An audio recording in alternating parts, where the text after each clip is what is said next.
Real property. So, as we discussed, real property is land and those things attached to the land. And real property has to be transferred from one owner, from one title to another very formally. That is a common law set of rules that have been around for a very long time and come from England. And we continue that process. So if you buy a house, then you go through a rather formal process of transferring the deed, that's the title, and the right of possession, that's the right to live there. You can buy a car from a stranger through Craigslist pretty easily, pretty informally. That's because it's personal property. But real property requires quite a lot of formal processes. Here is the fun part of property law. Unfortunately, we're just not going to spend the kind of time, the quality time I'd like to spend, which is probably about 6 credit hours. So you can mourn that with me. These terms are very old English terms, and it's some of our oldest part of the law. A fee simple absolute means that you have absolutely right, unqualified right to the land and to the house. That virtually doesn't exist. So if you think about my house, I have mineral rights and I have water rights in my house, but I do not have air rights. So the Air Force, I'm in the pathway of the Air Force training, and they can fly all sorts of loud, spooky-looking planes right close by whenever they want to, because I don't have the right to the air above my house. A lot of houses in this area, they don't have water or mineral rights. So why I do is just luck of the draw. Those are qualifications that destroy the fee simple. If I have, a cable in my backyard, the cable box. So even though I don't own a TV, my house has the cable box, and that is a qualification on my fee simple, isn't it? Because the cable guy can come in anytime, come into my backyard without my permission and mess around with the box. That's a right that they have. Also, a mortgage is a qualification. If I don't pay my mortgage, they can actually take my house away from me. So you can see that a fee simple absolute is a fairly unique and unusual situation. Most people have that second one. There's a qualified or conditional fee simple. That means that there is something tying itself to the house. There's a condition tied to the title. So the condition could be your mortgage. The condition could be that the cable guy can come in the backyard. The condition can be Susie can have my house when she dies as long as she has stopped smoking. That's a qualified or conditional fee simple you might see in a will.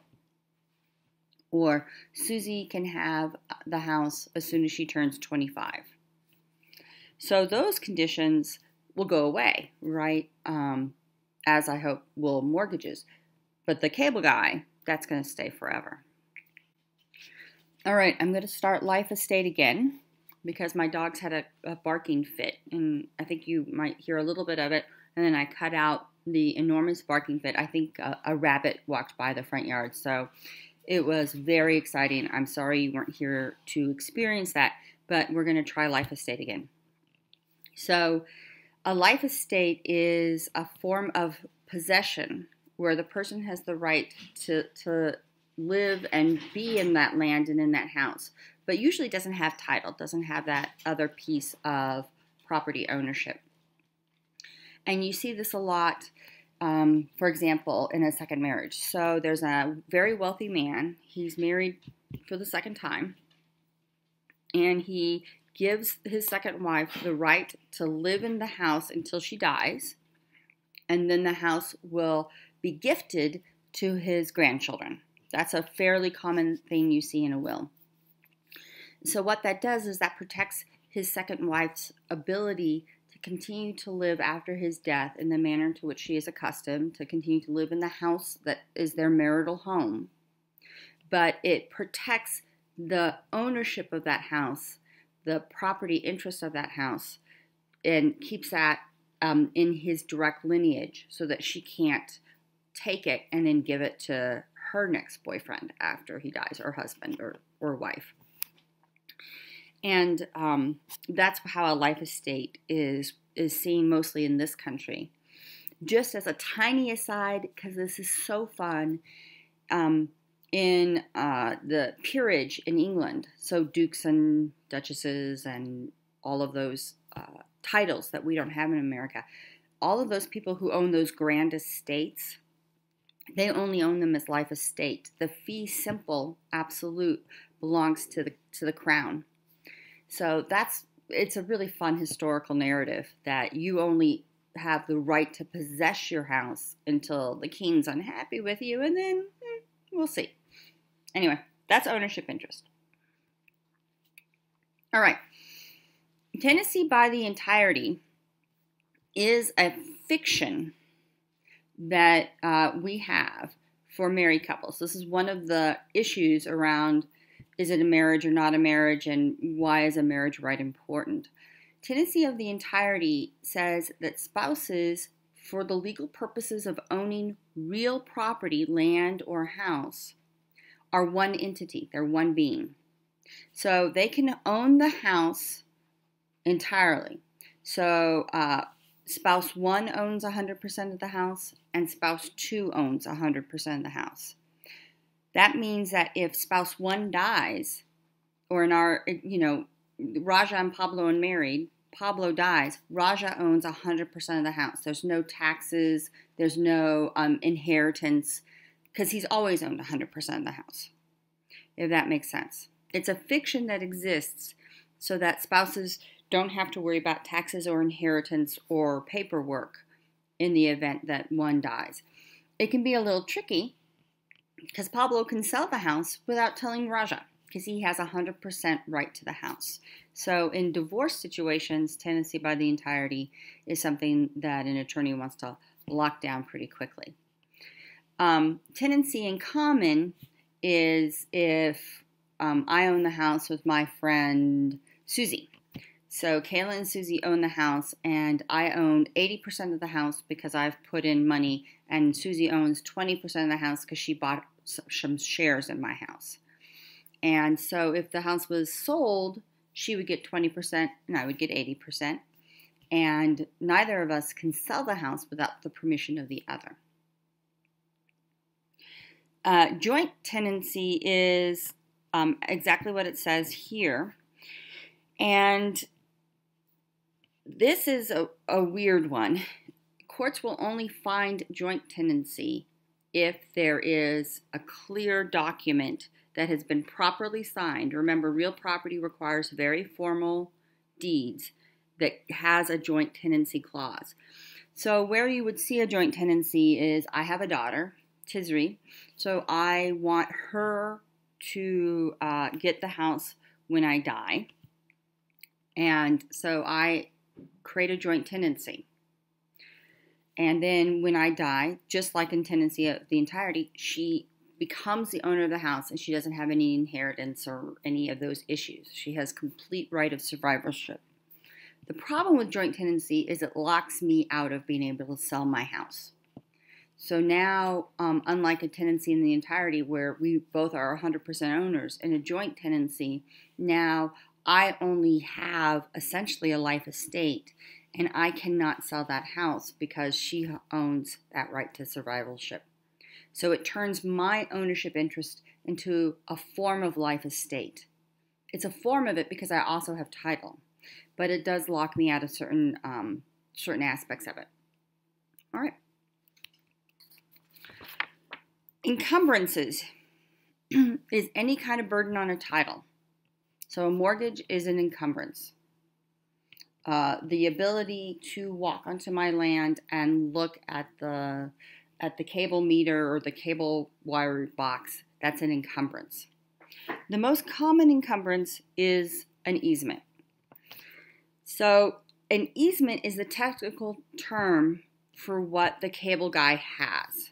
An easement is the right to use my property. he has the right to come onto my property to keep that box that's attached to the ground on my property and to open up that box and to mess around with it. In fact, when I bought the house, I am restricted in what I can plant or grow around that box because he has to be able to stand in front of it and open it and do whatever he does inside of there. That's an easement. Oral easements are called licenses, which we won't talk about too much in this class because that confuses people because of the other ways we use license. A very common easement that you see in the law is the right to drive on land. So we have that a lot in Colorado. We have public land, like a public national land, that might be totally surrounded by private land that's 100% around that public land. In that case, and you see this a lot in the Western Slope, there has to be an easement. So the private owners have to have a drive-through or a walk-through to get to that public land. So if they are farmers, they can't grow crop there. So we've really hindered their right to use their own real property because we are insisting that they create a road, essentially an easement, so that people can enjoy that public land in the center. All right. Waste is exactly that. So if I keep a lot of trash in my front yard and it reduces property value, waste can also be if I paint my house fuchsia, bright fuchsia, and it reduces the value. That's considered waste. And conditions are something that's tied to acquiring property. So I could say Susie can have this house once she stops smoking, was the condition I used earlier. That's a condition that's tied to the real property. You see that in wealth management a lot around age. They have access to our summer home in, Kennebunkport once they turn 30. All right. If you have a public encumbrance, those are called zoning ordinances. So I cannot run a business from my home. That is encumbrance, isn't it? That's a restriction on my ability to use real property. Increasingly, it's still pretty nascent, but people are starting to do what's called dark sky.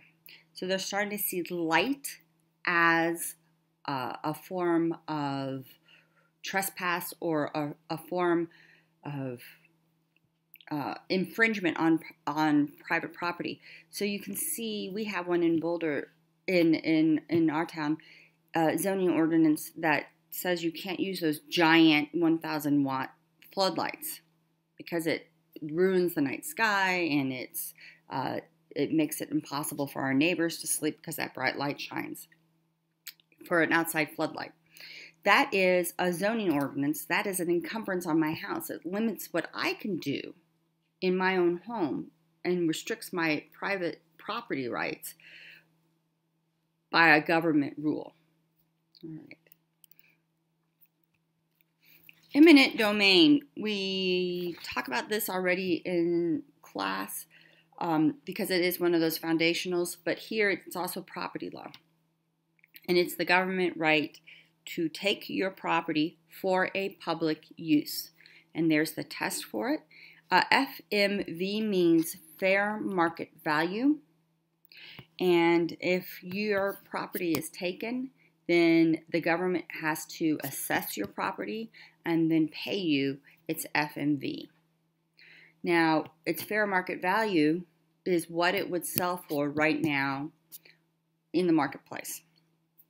And that's an interesting situation. There's a case coming out of Michigan that went up the courts in which a house was valued at a certain amount, which I cannot remember. So let's say $400,000, and they refused to sell.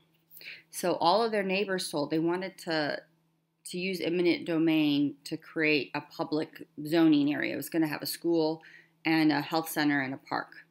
And this one house just was holding out for more money. So the city in Michigan, it's Kalamazoo, finally said, we give up. And they just built this public use around the house. And then the property owners died, and the children said, well, we want to sell. Our dad was crazy. But at that point, the house had become reviled. The public hated them because they had this beautiful public park and school, and in the middle of it was this house. So the property value had decreased because of the waste, because it was now seen as a hindrance. And they had already completed the public project, so they didn't need the land. They were done. So the fair market of that house, the city put at $120,000, an enormous decrease in value. And that's the FMV. So it can get tricky. All right, deeds. I don't need to say more than what's written there. All right, adverse possession. Adverse possession is when you haven't bought the property, it hasn't been willed to you, but you have been possessing the real property for long enough, and every state has a different term of years, that you now have title of the property. And the adjectives are right there: continuous, open, and notorious. In Colorado, it's 7 years. So again, we'll use my house because there's a good example here. When we first bought the house and I was putting fences up on the house, there was some problems with the fences, and I essentially acquired 2 feet. There was a fence that's 2 feet over into my neighbor's yard on one side. And it wasn't caught. And I have xeriscaped my backyard with all these pretty plants and with a sprinkling system and all that kind of thing that owners do. When that house went up for sale, the house behind me, and the new owner started looking, all of a sudden I get this knock on my door, and the owners are saying, hey, we're noticing, because we're looking at the deed, that the fence is 2 feet into our yard, and we want those 2 feet back. So let's go ahead and tear down the fence and rebuild it at the property line. Well, it'd been over 7 years. And for 7 years, I openly possessed that land. I had physical possession of it. I planted it. I used it. I didn't just ignore it. And so guess what? Now I have title. Now it's mine. So they lost 2 feet of their property throughout this one border. That's what adverse possession is. And you see that sometimes in the law, that somebody has been using this property for a certain number of years, depending on the state, and then sooner or later, they own it. And that is real property. Thanks.